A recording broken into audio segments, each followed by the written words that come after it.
2NURFM News for our sponsor, Claudie Jewellery. Always unique, always quality. Toronto Town Square. It's 2 o'clock. Good afternoon. I'm Claudie Groves with 2NURFM Hunter News. Police believe they know the identity of a woman whose body was found early today on Nobby's Beach.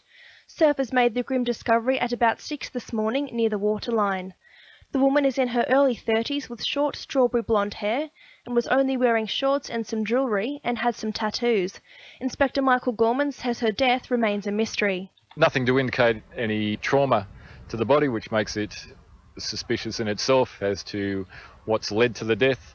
We'll be relying on the result of the post-mortem examination to determine the exact time and cause of death at this point in time, but nothing to indicate any foul play. But that being said, nothing to indicate as to why she did pass away. A man is in hospital after being attacked by several people during a home invasion at Dora Creek. Police were called to the Cow Street residence this morning to find the resident with non-life-threatening injuries. At this stage, it's believed the incident was a targeted attack.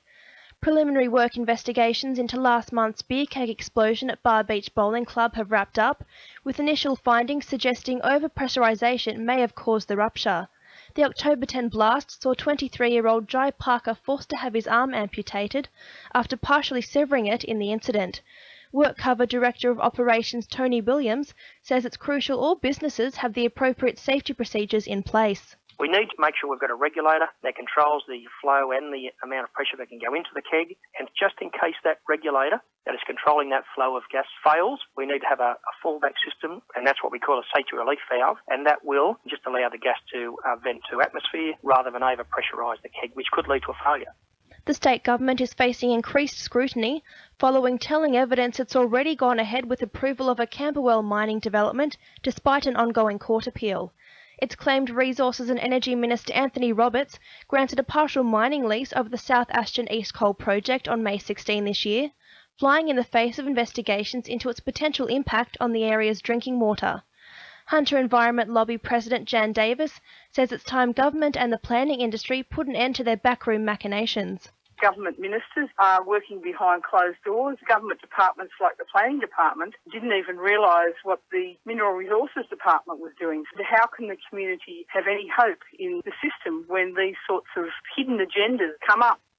More than $1 million worth of drugs have been seized following police raids at 5 locations across the Hunter, including the Gladiators Outlaw Motorcycle Gang Clubhouse at Maitland, as well as properties at Largs, Rutherford, Dungog and Bob's Farm.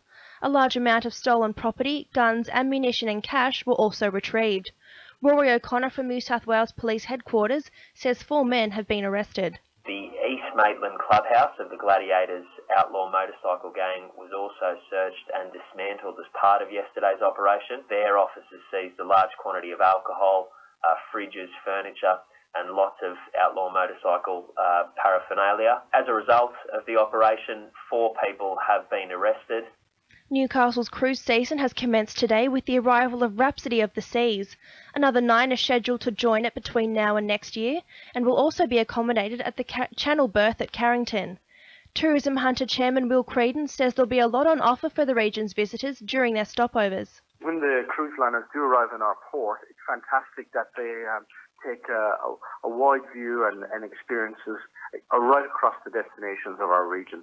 Some going to Port Stephens, some going over to the Valley, and some into the city of Newcastle and Lake Macquarie. Even though it's a short period they're here for, they do take a wide berth of the amount of attractions.